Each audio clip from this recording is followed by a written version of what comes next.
Hello, it's me, Canoopsy, and this is the 17-inch Lenovo Ideapad Y700, a large, powerful, and fairly affordable gaming laptop for what you're getting.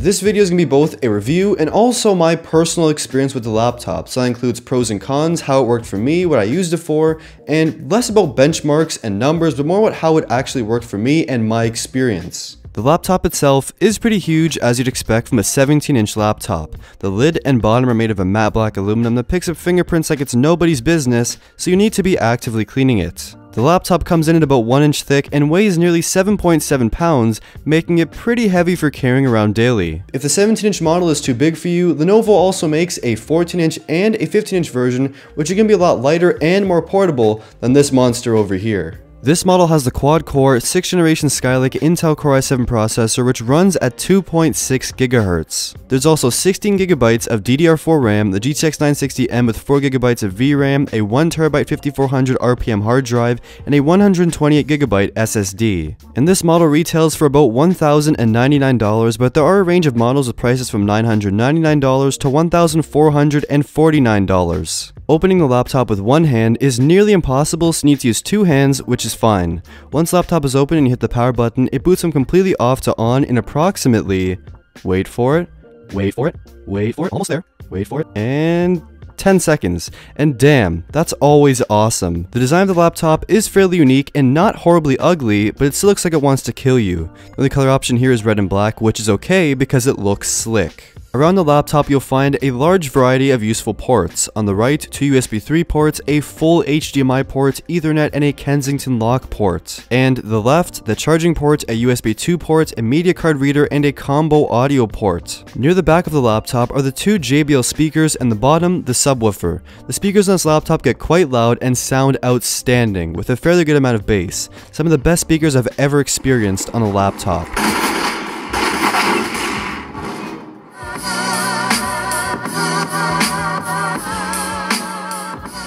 Let's talk about the keyboard and trackpad. The keyboard is pretty good with acceptable key travel. The layout, however, leaves a bit to be desired. You do get a full number pad, but it's somewhat too close to the rest of the keys. There's many useful toggles, but you have to hold on function and press the specific key to activate them. It just makes for a slightly annoying experience, but it's very easy to get used to. The keys do light up only in red with 2 levels of brightness, and they look sick. The trackpad will leave you disappointed. It's decently sized, but you have to click pretty hard, and tracking can be very odd, especially in games or just doing general tasks. Basically what I'm saying is, just use a mouse. Looking at the 17.3-inch 1080p IPS non-touch display, it's quite impressive. It's sharp, blacks are decently black, and colors are quite vibrant. The anti-glare makes the display seem a bit faded and it's not too bright either, but you won't be disappointed. And this is all quite subjective depending on who's using it. Viewing angles are pretty good too. However, this is not really a display that'd be suitable for accurate graphics work. Above the display is a 720p webcam, and it's nearing potato quality,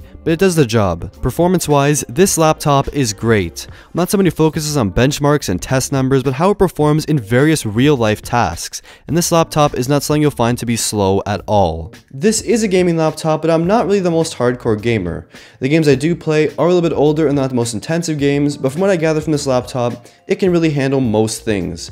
So for very intensive games, it can handle them on about medium to slightly higher than medium, and for lower intensity games, it'll be about high to maximum settings. This laptop can handle most things, so I really wouldn't be worried too much. To showcase a few games that I play and their performance, as well as a range of different graphics, here are some examples. Minecraft performs extremely well in even the highest possible settings, although it's a little bit smoother when some settings are turned down, like the render distance. Counter-Strike Global Offensive is also very smooth in the highest settings and plays no problem. Dying Light at maximum settings is nearly unplayable, but when the settings are lowered, it gets much better. The laptop is definitely good enough for me, but for more intensive games, don't expect to be able to play them at the highest possible settings. What I have noticed is the fans tend to kick on pretty often, even when doing very simple tasks. It's not insanely loud, but it's definitely audible, and heat-wise, the laptop stays very cool overall. With the 4cell 60Wh battery life is great. Doing a variety of things like watching YouTube videos, gaming, and browsing the web all in full brightness resulted in about 4 hours of battery life.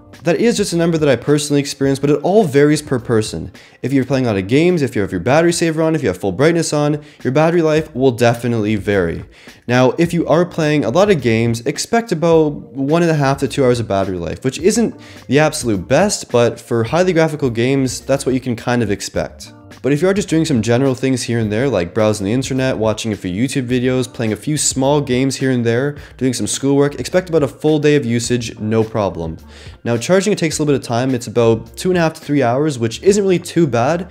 But if you are playing a game, make sure you have your laptop plugged in. To conclude, the 17-inch Lenovo Ideapad Y700 is a solid overall gaming laptop. The design stands out as a good set of specs and amazing speakers. The only downsides I've been able to find have been the keyboard, trackpad, and weight. But then again, these issues are all subjective. At the price of $1,099 US, it's a great value laptop. What do you think of Lenovo's Ideapad Y700? Leave a comment down below with your thoughts. Like the video if you liked it, and subscribe if you haven't already. Thank you for watching.